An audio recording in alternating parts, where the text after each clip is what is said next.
Well, this is the week of my 60th birthday, and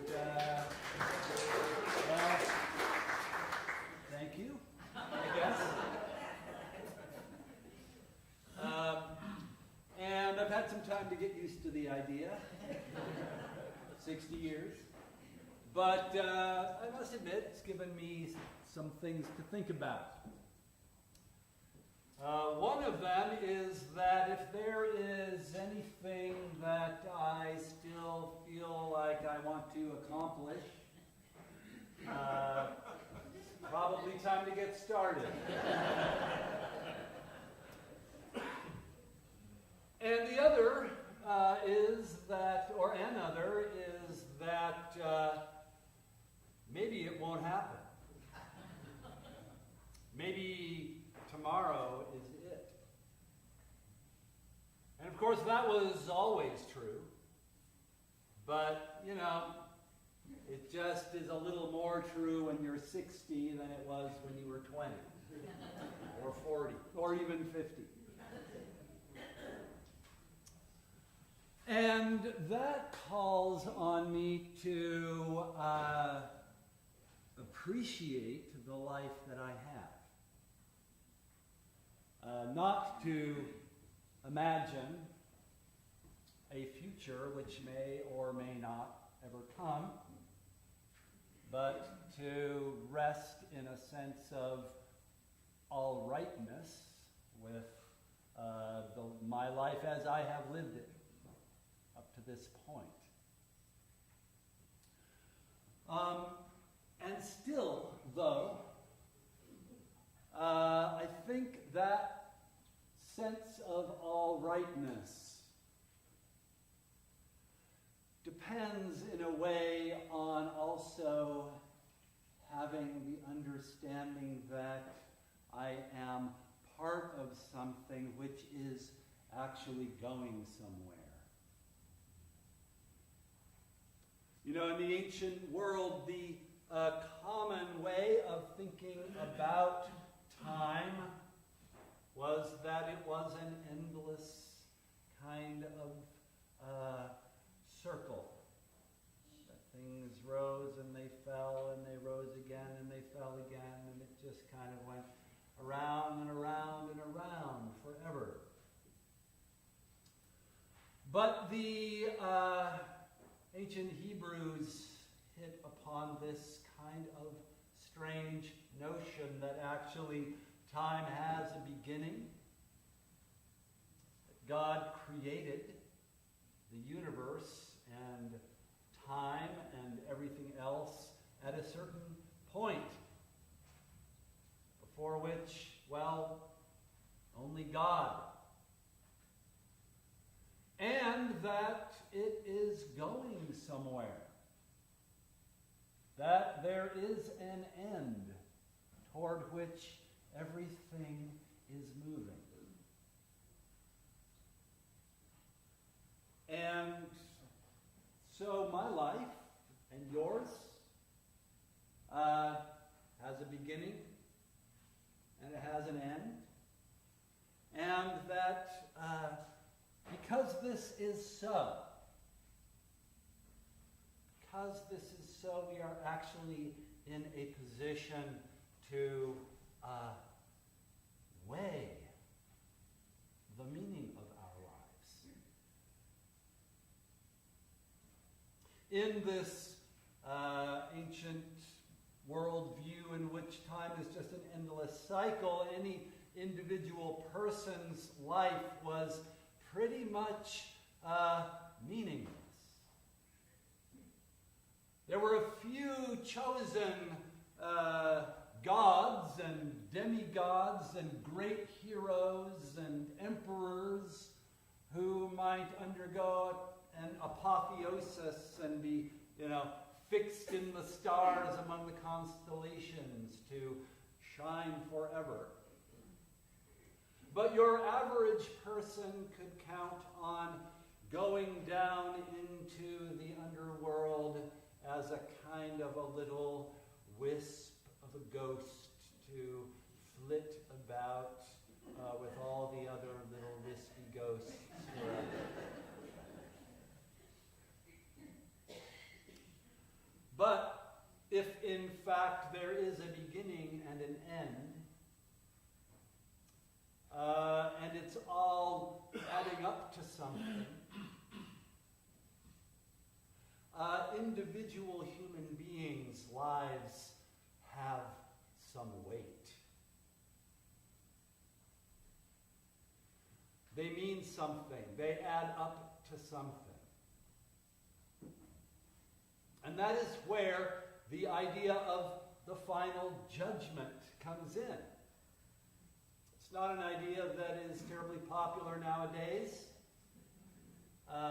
Maybe in part because people have made a completely natural and understandable reaction against putting too much emphasis on judgment. Like, you better get it right, or you're going to be punished for all eternity. Not a very happy message. It's a lot of pressure on.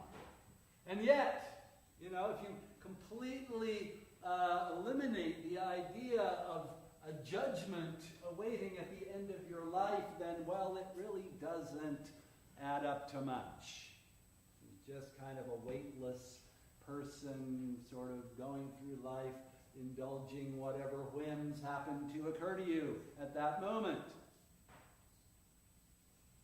Instead of understanding that there actually is a gravity. One's choices matter. The way that you live matters. Being aligned in some way with God's purpose for it all really does matter.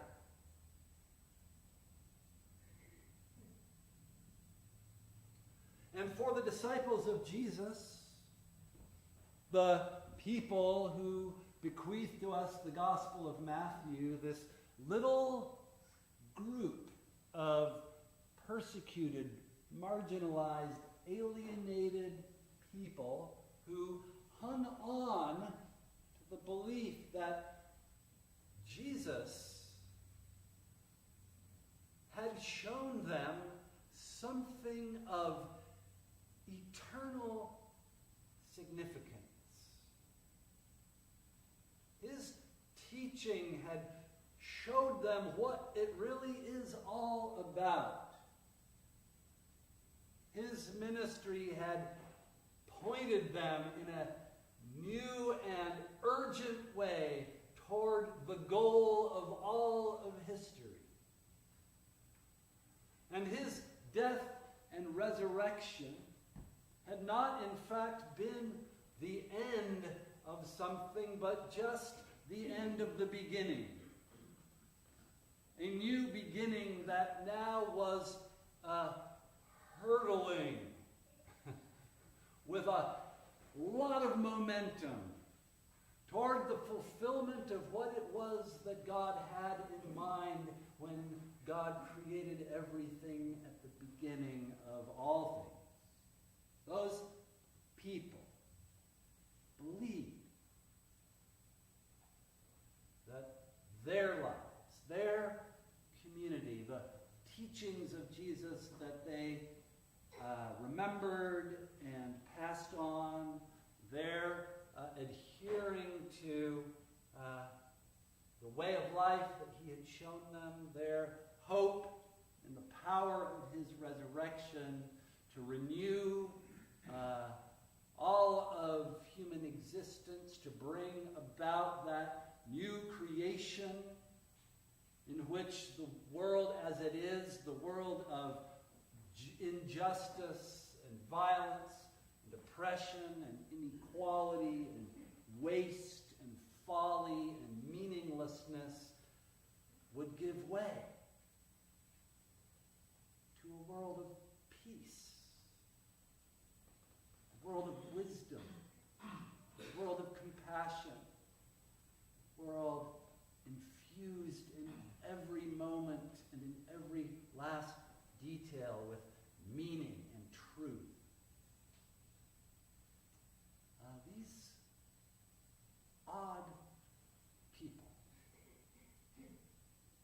would see. See in one another a promise. Promise of what life was really all about and meant to be.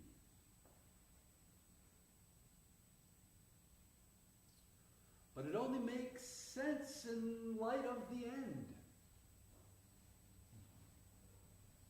It only makes sense in light of the goal. And the understanding that the things that we do now really matter. Really matter in the end. So you have these teachings in the Gospel of Matthew, this kind of lengthy discourse that Jesus gives right at the end of his own life, right? At the climax of his final week there in Jerusalem. About the fact that he's going to go away, but he will come back. That, everything that he has shown them and taught them, everything that he's giving them, his own life, is not been wasted. But it's kind of a down payment on the harvest that will come when the Father decides it's time. His own humility about that is kind of like a final statement leading up to his crucifixion of his own humanity.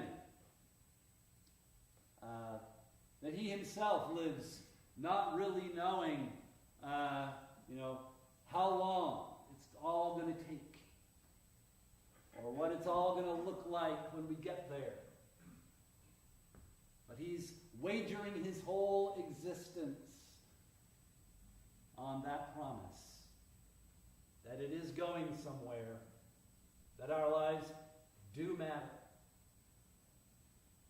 And he says, and in the meantime, there's going to be all kinds of crazy stuff that's going to happen. There's going to be wars and rumors of wars and famines and plagues and, and people are going to be running around like, crazy, saying, oh my God, this is it. It's all going to end. And some people are going to say, yes, it is the end. And if you follow me, I will guide you through to safety. And Jesus says, don't listen to them. Stay grounded in me, in what I've taught you. Because when I come, you'll know. And he also talks about the fact that there is a certain sort of everydayness to the end of time and the coming of the Son of Man. That, as it was in the days of Noah, people eating and drinking, marrying, being given in marriage, all that ordinary human stuff, and then, whoop, the flood. Or, there's a couple guys in a field. It's a little bit like the way he talks about the kingdom of God when he's back there in Galilee, preaching to the throngs of people by the seashore. The kingdom of God, well, it's like a woman who took some dough and mixed some yeast into it. It's like a guy who went out to sow some seed, and some of it fell in some good soil, and some of it fell in some bad soil, and the good soil brought forth a great harvest. In other words, ordinary things that everybody already knew about. That's what the kingdom of God is like. And the coming of the Son of Man. It's like, a couple of guys are in a field. And all of a sudden, boom, one of them is like, there's the Son of Man. And he says, come with me, be my companion. Let's go together into the new age. And the other one, later, dude.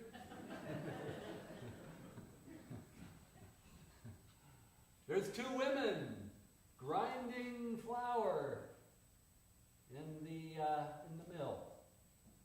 One of them, whoa, it's the Son of Man. Right on, let's go. The other one, bye.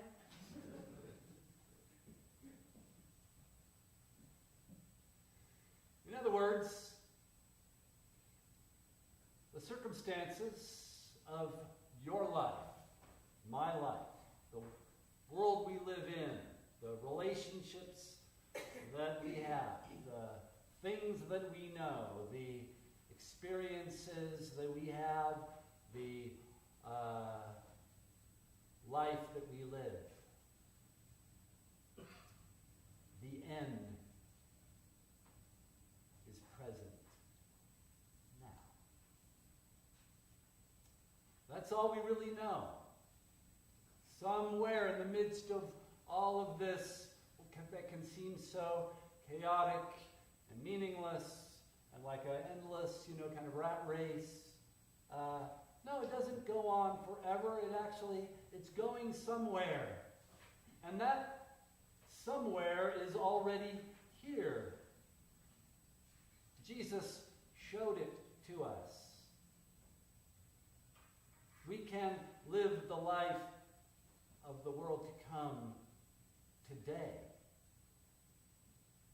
Because if we're waiting for tomorrow, it may not come. If we're looking for it somewhere else, we're missing the kingdom that's here now.